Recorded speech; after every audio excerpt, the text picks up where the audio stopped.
Hi, I'm Bob Beall, and I'm President and CEO of the Cystic Fibrosis Foundation. And we're bringing you this video clip from the 22nd North American Cystic Fibrosis Conference being held in Orlando, Florida this week.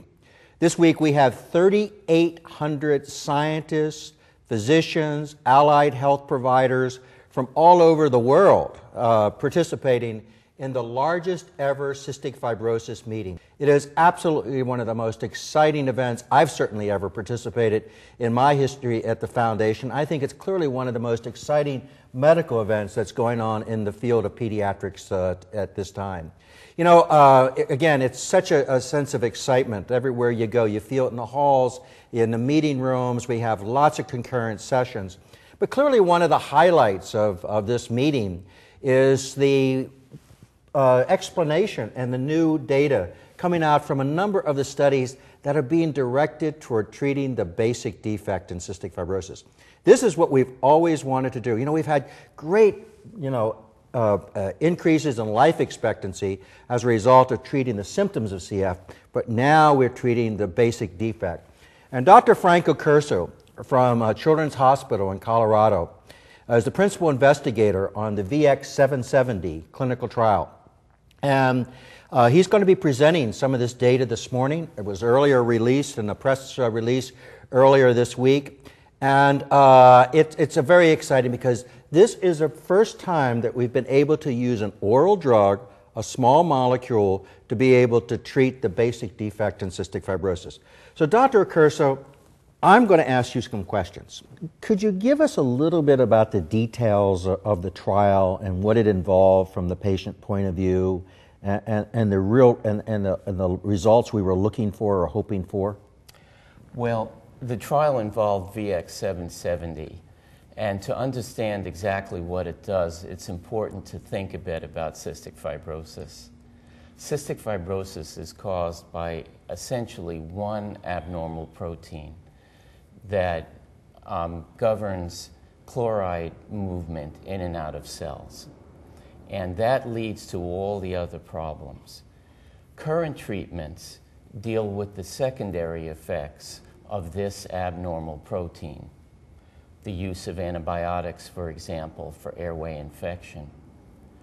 But it would be better to be able to target the basic defect, the movement of chloride in and out of the cells.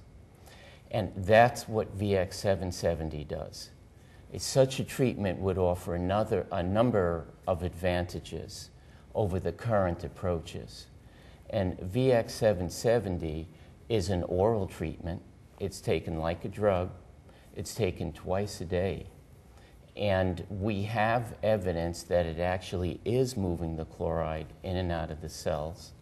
And there was some very intriguing evidence that it actually improved lung function over 2 weeks of treatment and 4 weeks of treatment. On Monday morning, you're going to be in clinic. And a patient's going to walk up to you and they're going to have seen you on this video clip. And they're going to ask you about VX-770 and what it really means for them. Could you explain to them what are you going to say, Frank, to those patients? Those with the mutation that they're testing it in, as well as those who don't have that mutation but are looking for progress in this arena. Right. Well, VX-770 was tested in patients who had a specific mutation, as you're talking about. And if the patient had that mutation, I would say that the results from this trial are extremely encouraging, very hopeful that, in fact, there may be a treatment for CF that could be taken orally, perhaps twice a day, and result in a great deal of improvement.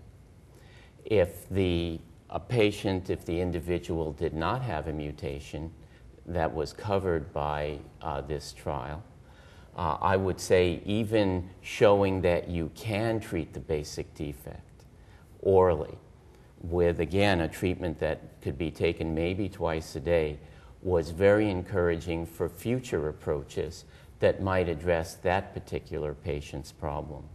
So I guess I would have encouraging words for just about anybody with cystic fibrosis because of the results from this trial. So Frank, while we feel great excitement about this, we also got to manage expectations. Could you give us a little idea about what are the next steps? Because ultimately the person or the organization that would tell us whether this is a drug is the Food and Drug Administration. So maybe you could share with us sort of the next steps. Well, there is a tremendous amount of work to be done. We have a very promising start, but VX770 has to be tested in larger numbers of patients. It has to be tested over a longer time period. Right now, we have data in trials of about a month. We need longer time periods. We need to know it's safe and continues to work over the longer time periods. In addition, we're going to have to be able to go down in age. This initial study was done in adults, but it's very important for us to be able to treat children. And that requires a lot of work and a great deal of study. And we'll also have to work with the Food and Drug Administration, as you said, to make sure that we are satisfying all the requirements for a new treatment. Well, again, so folks, lots of excitement, steps to go through in the process of ultimately get it approved. But this underscores why it's so important for patients around the country to participate in clinical trials. You know, no matter what we talk about, no matter what the excitement is, unless we go through the clinical trial process, we're not going to get drugs approved. So there are lots of opportunities on the website to participate in clinical trials, trials like VX770, other trials that are so critical to continuing to improve the quality of life for CF patients. Thank you for spending the time with us, and we look for you to share some more exciting information at the next telecast. Thank you.